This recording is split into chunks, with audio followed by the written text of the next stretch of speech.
Madeleine Végier, je m'appelle Peggy Frankston, je suis à Deauville en France. L'interview se déroule en français, on est sur la cassette numéro 3. Alors, vous nous disiez que votre mari est reparti à Marseille, puisqu'il avait peur d'être dénoncé par les gens qui étaient dans la région avec sa mère. Vous êtes resté avec sa mère, et lui, il est reparti à Marseille. Et qu'est-ce qui s'est passé? Est-ce qu'il s'est engagé volontairement finalement comme STO? Non, on est venu, comme il était à Marseille, et on est venu le chercher comme STO. On lui a demandé de partir. Il avait l'âge, il avait 21 ans et demi. Oui, mais ça s'était déjà passé avant qu'il ne parte. Oui, oui. Et quand il est revenu à Marseille, ce qu'il a fait, enfin, il est parti comme STO. Ça m'étonnerait qu'il se soit engagé, parce qu'on ne s'engageait pas comme STO, hein. Il est donc parti, et moi je suis restée donc chez ma belle-mère et ma belle-sœur, qui était venue se cacher aussi avec son mari et 2 petits-enfants, 2 bébés. Et bon, ils avaient un petit peu les moyens, ils vivaient tant bien que mal dans cette campagne, jusqu'au jour, bon alors moi j'étais avec eux, ils ont été très gentils avec moi, hein. Jusqu'au jour, je ne sais pas pour quelle raison, au bout d'1 an, mon mari m'envoyait quand même du courrier d'Allemagne. J'avais reçu quand même 1 ou 2 lettres, que je n'ai plus, bien sûr. Et je ne pouvais plus rester avec elle. Pour quelle raison, je ne saurais le dire. Et je suis partie, et à côté du Temple-Aiguillon, il y avait une autre bourgade qui s'appelait Hautefort. Et en parlant, on m'a dit, tiens, il y a des gens à Hautefort qui aident les Juifs et qui vont vous cacher. Parce qu'il y avait certainement des bruits déjà qui couraient, parce que les Allemands étaient rentrés en zone libre. Et puis tout le monde vivait dans la crainte maintenant d'être déporté. Je suis donc partie à Hautefort, j'ai rencontré ces gens qui m'ont tout de suite... ils m'ont aidé dans le sens qu'ils m'ont donné une adresse à Lyon, chez des gens qui pourraient me garder le restant pendant que la guerre durera. Des Juifs qui vivaient à Lyon, c'était des Lyonnais. Mais comment y aller? Alors, ils m'ont dit, voilà, vous prendrez le car. Et ils m'ont donné, je crois même qu'ils m'ont donné un peu d'argent pour aller prendre le car. Et vous prendrez le car jusqu'à Lyon. Et dans le car, il y avait des jeunes dans ce car et qui me demandaient où j'allais. Je dis, je vais à Lyon. Et puis c'est des jeunes qui se cachaient, qui voulaient peut-être aller au maquis. Je ne sais pas, je ne leur ai pas demandé. Et à un moment donné, dans ce car, il y a eu un contrôle. Alors, il y a des jeunes gens qui m'ont fait descendre avec eux, parce qu'ils ne voulaient pas se faire prendre. Ils m'ont descendu avec eux. Et il y avait, entre autres, il y avait un jeune homme dont le père était maire, pas très loin on était dans le car, on n'avait pas voyagé beaucoup déjà. Et il m'a emmené chez son père, qui m'a fait une carte d'identité, je crois, parce que je suis arrivée à Lyon avec une autre carte d'identité. Mais ça, le nom, je ne me souviens plus de ça. Et bon, il y a eu des péripéties, fallait que je change de car et que je marche dans la nuit, moi qui étais tellement peureuse, marcher dans la nuit comme ça. Mon Dieu, et les chiens qui aboyaient, ça je me souviens, je marchais dans le fossé là pour qu'on ne me voie pas. Comment je suis arrivée à Lyon? Je ne sais plus. Je ne sais pas comment je suis arrivée à Lyon. Ceci dit, je suis quand même arrivée chez ces gens qui s'appelaient, je crois qu'ils s'appelaient Paul Meyer, Meyer ou Mayer, ça je ne me souviens plus. Il y a quand même 52 ans, hein.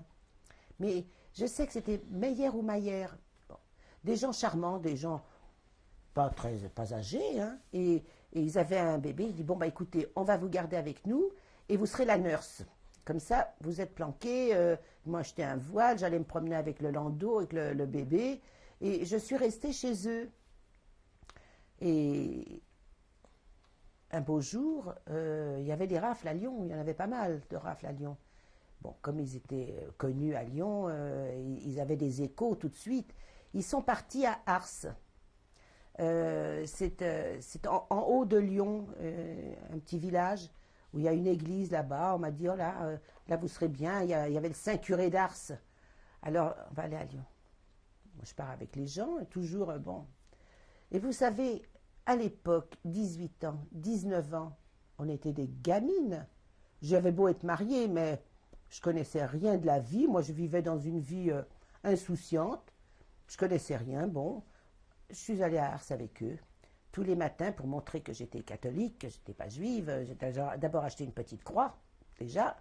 Et puis, tous les matins, comme j'étais la nurse du bébé, le matin, à la première heure, j'allais à la messe. Je priais pour mon frère, pour mes parents. Bon, où ils sont? Où ils sont? Je n'en savais rien. Ce qu'ils sont devenus. Ce qu'ils sont devenus, je l'ai su après.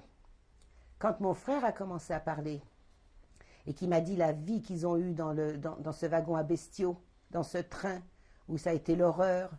Et quand ils sont arrivés, il y a eu un stop, et quand on a fait descendre tout le monde du train, et ils faisaient déjà le tri. Avant d'arriver à Auschwitz, ils faisaient le tri. Les vieux à droite, les jeunes à gauche, ou vice-versa, j'en sais rien. Et lui n'avait que 16 ans. Et il ne les paraissait pas. On lui en donnait 14. Alors, il était petit, maigre, bon, on lui donnait 14 ans. Et on a failli le mettre du côté avec mes parents. Et il y avait un monsieur qui était à côté, qui a dit, qui parlait peut-être l'allemand, qui a dit, non, il a 16 ans, il monte avec nous. Bon, il monte avec vous, c'est comme ça qu'il a été sauvé. Mais quand on l'a séparé de mes parents, il ne savait pas ce qui se passerait. Il ne savait rien. Pendant 1 an, il n'a jamais su ce qu'ils étaient devenus. Or, on les avait pris, on les avait mis à part et directement au four crématoire. Directement. Et lui, il l'a su qu'après. Alors cet enfer qu'il a dû vivre, mais ça a été l'horreur. Et moi, je vivais normalement, je mangeais, je buvais, j'étais chez des gens. Et je ne savais rien de tout ça. Vous savez, tant qu'on était vivant, on ne pensait qu'à survivre. On attendait la fin de la guerre. Même les gens dans les camps, vous savez, essayaient de ne pas penser à ce qu'ils étaient en train de vivre, parce qu'ils n'auraient pas pu survivre. Alors, vous n'avez pas à vous faire... Oui, bon, je me culpabilise plus maintenant, c'est vrai. J'en parle parce que maintenant, quand même, j'ai 72 ans, je parle autrement qu'à 19 ans. Hein, et je pense autrement qu'à 19 ans. C'est tout à fait différent. Alors, bon, moi, ma guerre, elle s'est passée comme ça. J'ai eu une chance inouïe. Mais c'est même inimaginable. Alors, Mais enfin, tous les matins... on paye après. On paye après. On On paye paye cher la facture après. Vous voulez dire en point de Je suis en train de payer. Je suis en train de payer cher avec mon mari. Bref. Alors, vous étiez à Ars avec cette famille? J'étais à Ars vous étiez et on nurse. a vécu jusqu'à la libération. Quand de Lyon, ils sont montés dans tous les villages et partout, et bon, c'est la libération, les Américains sont arrivés, vous imaginez la joie que c'était pour les gens. C'était en août 44. Je crois que c'était en août 44. Oui. Parce que Paris était libéré avant ou après? Paris était libéré le 25 août 44. Alors c'était bien après. C'était bien après parce que quand je suis retournée sur Paris, Paris était libéré. Et quand il y a eu cette libération à Ars, cette famille Maillère est redescendue à Lyon. Je suis redescendue avec eux et puis moi je dis mais il faudrait que je rentre à Paris. Bon, ils m'ont donné ce qu'il faut et je suis rentrée à Paris. Mais à Paris, aller où? Je suis allée voir mon frère, qui était là, parce qu'il avait été caché. Il avait été vraiment... on ne peut pas dire, quand même, il y avait des catholiques qui étaient quand même gentils. Il avait des bons copains dans son quartier qui l'ont caché et donc il a passé toute la guerre, là, dans le même appartement où il était. Et on n'est jamais venu le chercher. Il a eu aussi beaucoup de chance.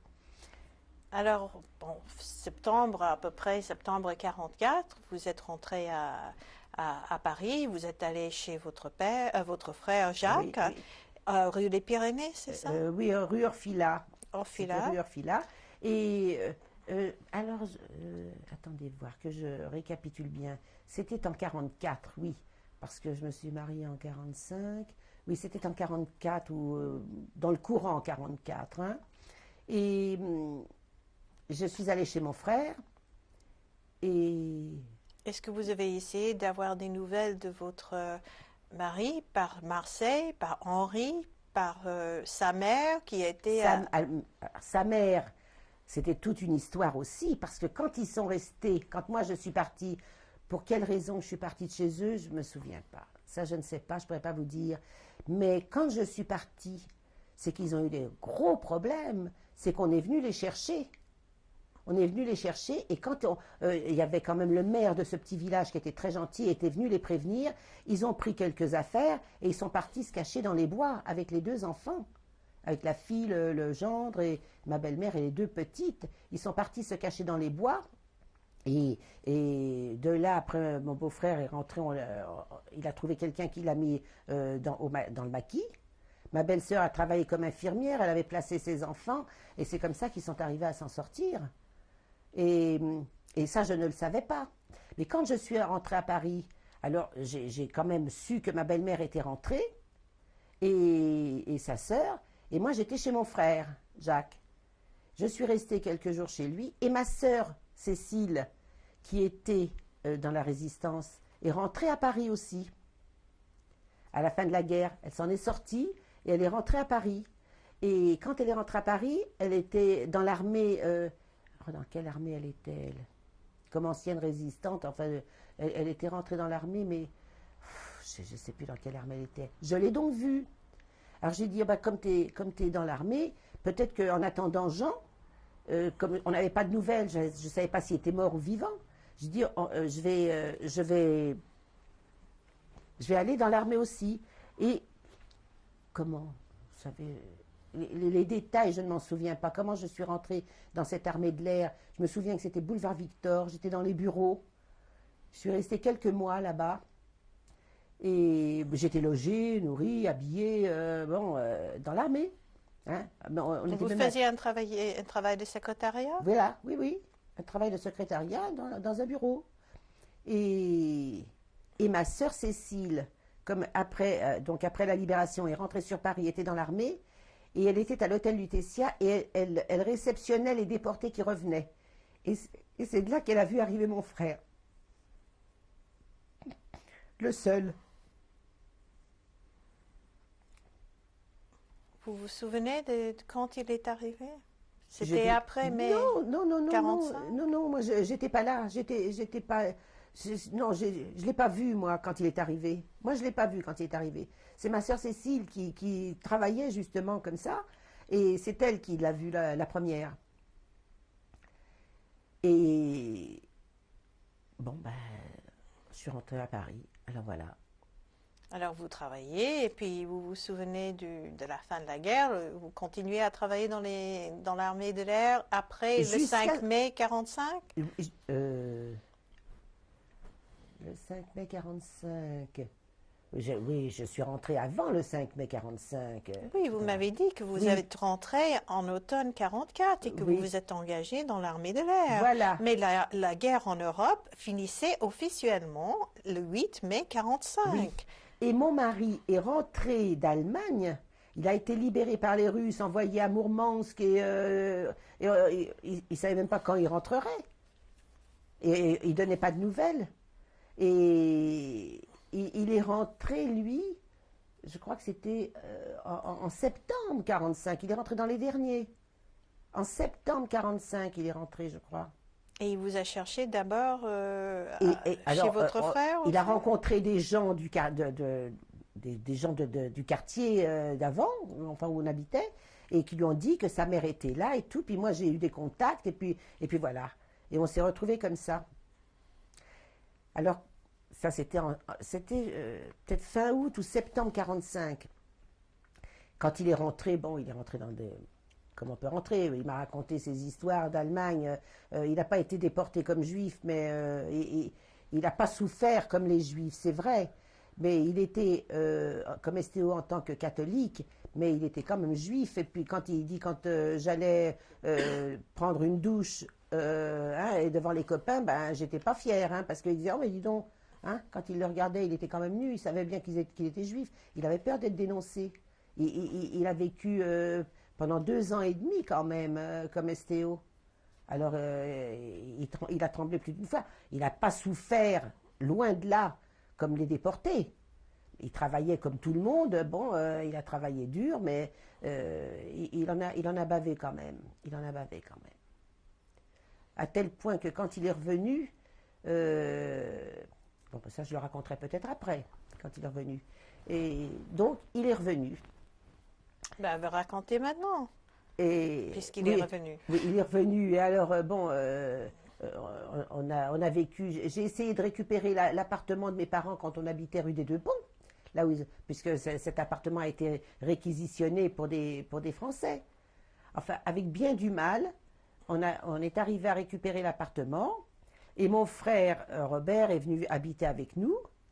Et puis, on s'est mariés, donc il est rentré en septembre. Moi, le 1er octobre, j'étais majeure parce que j'ai eu 21 ans. À l'époque, c'était 21 ans la majorité. On s'est mariés le 13 octobre. Dès qu'il est rentré, on a publié les bancs parce que moi, je l'ai attendu et lui, il est revenu, il m'a attendu aussi. Il n'allait pas courir les Allemandes et il ne l'a pas fait. Ça, il me l'a toujours dit et je l'ai toujours cru. Hein. Et alors, on a donc vécu rue des Deux Ponts. Ma sœur, qui était dans l'armée, qui a été beaucoup avec les Américains, a rencontré un jeune homme, un jeune Américain du Texas, un Texan, qui était très bien, très gentil, très honnête, qui lui a pas monté, qui lui a pas fait miroiter la belle Amérique, qui lui a dit exactement ce qu'il était, et elle s'est mariée avec lui. Et 3 mois après, elle est partie au Texas avec lui, il a été démobilisé, elle est partie au Texas avec lui, elle est en Amérique depuis 50 ans. Il était juif, cet Donc, Américain? il était protestant. Il était protestant et bon, mais il était tellement gentil et au jour d'aujourd'hui, il est le même. Aussi gentil et aussi, il l'aime toujours autant et ils sont formidables. Ah oui, ah oui. Bon, vous savez, il y a des bons juifs, il y a des mauvais juifs, il y a des... Hein. J'ai pas critiqué le fait, j'ai simplement Non, demandé. il est protestant. Ceci dit, elle a eu des enfants, elle leur a dit qu'elle était juive et que qu'elle était juive. Bon. Non, si je vous posais cette Oui. question, c'est parce que à cause de la guerre, beaucoup de Juifs n'ont pas continué la tradition, Oui. ont voulu pas forcément nier leur religion, mais ils ont, si l'opportunité se présentait, ils pouvaient un peu oublier le fait qu'ils étaient juifs. Je ne dis pas ça à propos de votre sœur. Je le fais comme un constat. Je vais vous répondre à ça. Et c'est une chose logique, parce qu'on a tellement tremblé pendant et après, parce qu'on s'est dit pourquoi, hein, à tel point que mon mari, quand il est revenu et qu'on s'est mariés, 9 mois après, j'ai eu ma fille aînée, qui a 50 ans maintenant, et il m'a dit, si j'ai un garçon, je ne le ferai pas circoncire. Et quand ma fille est née, bon, c'est lui qui a été la déclarer. Et je lui ai dit, il me dit, elle s'appelle comment? Je lui ai dit, je vais lui donner le nom de ma mère qui s'appelait Bailey, donc je ne vais pas l'appeler Bailey, je vais l'appeler Béatrice. Hein? Et bien, il est allé à la mairie et il l'a déclarée en tant que Christiane Béatrice. C'était 9 mois après qu'il soit rentré d'Allemagne et il a souffert de son état. Alors, il aurait eu un garçon, il l'aurait peut-être pas circoncis. Voilà la mentalité qu'on avait tout de suite après la guerre. Mais c'est logique. Mais tout à fait. Mais tout à fait logique. C'est un instinct de préservation Voilà. totalement logique. Hein. Oui. C'est loin de moi de le critiquer. Oui. Ceci dit, au jour d'aujourd'hui, je ne laisserai pas dire un mot sur les Juifs. Moi, quand on va me dire, bon, vous savez, quand je fréquente, j'ai de très bons amis non-juifs, je leur dis tout de suite que je suis juif, je les mets tout de suite, qu'ils sachent que je ne veux pas entendre parler quoi que ce soit sur les Juifs. Et au jour d'aujourd'hui, je n'ai plus 19 ans, je ne suis plus un bébé comme je l'étais à 19 ans, parce que je n'étais vraiment pas mûr. Hein. Eh bien, je leur réponds comme il faut. Je leur réponds comme il faut, et puis c'est tout. Parce que c'est illogique d'avoir tué les gens comme ça pour leur religion. C'est tout. Quand on se bat, on va à la guerre, on se défend comme on peut, vous avez un fusil, moi j'en ai un, et c'est le premier qui tirera, hein, qui partira, c'est la guerre. Mais là, sans défense, sans rien, mais c'est l'horreur. Sans défense. Alors, si vous me battez, vous êtes plus forte que moi, j'arrive pas à me défendre, qu'est-ce qu'on va faire? C'est le plus fort qui gagne. Mais là, on n'avait même pas de défense, on pouvait même pas taper. Bon, alors, Alors, vous avez retrouvé votre mari et sa mère et sa sœur, était sa sœur et son beau-frère sont revenus, et les jumelles et aussi. les jumelles aussi, oui, elles ont aujourd'hui 57 ans. Les jumelles qui avaient 2 ans quand je les ai connues. Et ben oui, puisque ça fait 54 ans que je suis mariée avec mon mari. Alors, je les ai retrouvées. Et puis, bon, ça a été très dur dans les débuts. Ben, mon mari rentrait. Quoi faire? Faire quoi? C'était pas facile. Alors, il voulait entreprendre. Puis surtout qu'il est rentré dans les derniers d'Allemagne. Bon. Alors, bon, il a commencé à travailler. Il a commencé à faire les marchés. D'abord, avec un tel, il disait, oh, bah, tu devrais faire ci, tu devrais faire ça.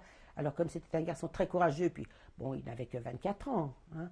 Alors, il a commencé à travailler. Bon, ça marchait pas. Il a recommencé, il a fait autre chose. Et puis, enfin, moi, quand il a commencé à travailler, moi, je l'ai aidé. Mais après, j'étais enceinte de ma fille aînée. Et j'ai arrêté de travailler. Après quoi, il a commencé à fabriquer un petit peu. Et Fabriquer des vêtements? fabriquer des vêtements. À l'époque, vous savez, il y avait des vêtements américains. Alors, ils faisaient des blousons, ils faisaient des choses comme ça. Et alors, moi, bon, je faisais un petit peu de comptabilité. Et on était toujours ensemble. Et on habitait toujours rue des Deux Ponts. Et on habitait rue des Deux Ponts. Et puis, vous voyez, sans appréhension, sans rien, je suis restée rue des Deux Ponts presque 15 ans. Quand je suis rentrée. Oui. Et puis, tout le monde me disait, mais enfin, ça ne te fait rien. Il y avait tes parents. Tu as vécu là quand tu étais jeune. Non. Ça ne me faisait rien. J'ai habité 15 ans rue des Deux Ponts. Vous aviez eu une autre fille? Après, j'ai eu une autre fille, oui. Toujours en étant rue des Deux Ponts. Et on était 4. On a bien vécu à 7 rue des Deux Ponts. Alors, on pouvait vivre à 4. Hein. J'ai eu une autre fille rue des Deux Ponts. Et puis, mon mari a pris de l'ampleur. Il a commencé à fabriquer plus. Et puis, à se monter une gentille affaire. Et après, on a déménagé. Quand il a eu les moyens, on a déménagé. Et puis, il a travaillé. Il a travaillé beaucoup. Il a travaillé très dur. C'était pas un garçon fainéant. Hein. Il était très, très courageux. Puis, il voulait le bien-être de sa famille. Alors, il a travaillé beaucoup. Et on a déménagé. On a habité boulevard Richard Lenoir. Et bien, alors on avait pris un grand appartement, alors il nous aimait beaucoup et puis vraiment il voulait notre bien et puis il a tout fait pour. Et puis les années Vous ont avez passé. continué à travailler toujours avec lui? Oui, toujours. J'étais 24 heures sur 24 avec lui. Avec la comptabilité? Oui. Je restais au bureau, je répondais au téléphone, bon, et puis c'est surtout lui qui faisait le grand travail. Moi, je me fatiguais pas beaucoup, hein. Mais c'est lui qui faisait tout le travail. Et, et ma foi, bon, on a mené une bonne vie. On a mené une bonne vie. Il nous a beaucoup gâtés. Il a été gentil et tout. Et puis voilà. Et bon, la guerre, on n'en parlait pas. On n'en parlait pas. On a commencé à en reparler. Moi, je ne savais rien de tout ce qui se passait dans les camps. Rien. Jusqu'à ce que mon frère veuille bien en parler. Et une fois, parce qu'il ne pouvait pas, il gardait tout en lui. Moi, après, il m'a dit, mais tu sais, ma femme, elle me disait, mais qu'est-ce que tu cries tout le temps, toutes les nuits tu cries et tu sursautes. Forcément, le pauvre, il était sûrement tout le temps en train de courir et à vouloir se sauver. Et un jour, il s'est libéré, il a tout dit, il s'est inscrit, il a été au centre Wiesenthal et puis à Los Angeles. Et puis là, il a commencé à faire des conférences et puis il s'est défoulé. Et puis là, il a tout raconté. Toute sa déportation et quand même, il a été déporté 3 ans. Hein. C'était pas au dernier moment. Hein. C'est long. Il fallait vraiment une résistance pour pouvoir... Une résistance, c'est-à-dire qu'il racontait qu'il travaillait, bon, tout en étant petit maigrichon, il travaillait à l'usine et très dur, et même quand il avait de la fièvre, il me dit, il y avait un Allemand un vieil Allemand qui était très gentil, qui m'a dit, continue à travailler, parce que s'ils voient que tu es malade, ils vont t'envoyer, ils ne tiendraient pas, quoi. Hein. Les gens malades, on n'en avait pas besoin, alors on les tuait tout de suite. Et il a su résister comme ça. Et puis, le soir, il me disait enfin, parfois, comme il chantait, alors quand il faisait un spectacle, il fallait faire des spectacles. Il avait une soupe en plus, ou il avait un morceau de pain en plus. Et puis voilà. Mais ça a été. Il a vécu comme tous les déportés un enfer, certainement. Certainement. Et bon, et puis voilà. Alors après, on est allé le voir souvent en Amérique. Ah oui, mon mari n'aimait pas tellement les États-Unis, mais moi, je voulais y aller pour voir mon frère. Il m'emmenait à chaque fois. Il y était plusieurs fois. Et